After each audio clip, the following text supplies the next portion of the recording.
High, এখানে একটা videos দিয়েছিলাম যখন প্রসেসিংয়ের কাজ শুরু হয়, যখন এখানে গর্ত করা হয় তখন আপনাদের কাছে একটা ভিডিও শেয়ার করেছিলাম।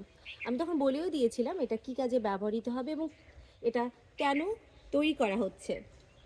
মেইনলি এটা হচ্ছে বায়োগ্যাস, যেটার মাধ্যমে গ্যাস সরবরাহ করা হবে।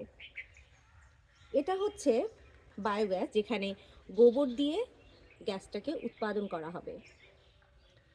আর এই মানে এই বায়োগ্যাস প্ল্যান্টটার কার্যক্রম ক্ষমতা হচ্ছে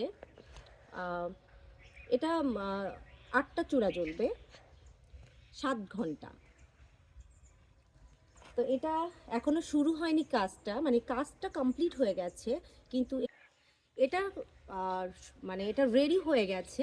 15 দিন পরে এর কার্যক্রম শুরু হয়ে যাবে, মানে গ্যাস সরবরাহ শুরু হয়ে যাবে অলরেডি।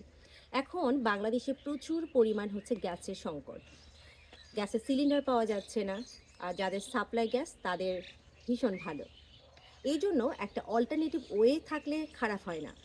যাদের এরকম করার পসিবল, মানে এরকম করার যাদের একটা মানে ওটাকে কী এরকম করার যাদের একটা পদ্ধতি রয়েছে, মানে যাদের একটা সম্ভাবনা রয়েছে, বাসায় যাদের ফার্ম রয়েছে বা যাদের গরু অনেকগুলো পালেন, এই বায়োগ্যাসটা আপনারা বায়োগ্যাসের প্ল্যান্টটা তৈরি করতে পারেন। তার জন্য আমাদের আর ওই পথ চেয়ে থাকতে হলো না যে আমাদের গ্যাস নেই, আমাদের সিলিন্ডার আমরা বাজারে পাচ্ছি না, এই হয়রানিটার হতে হবে না। এই জন্য আমি মনে করি এটা একটা বেস্ট একটা পদ্ধতি। আপনারা সবাই এই পদ্ধতিটা কাজে লাগাবেন। তো ভালো থাকবেন, আল্লাহ হাফিজ।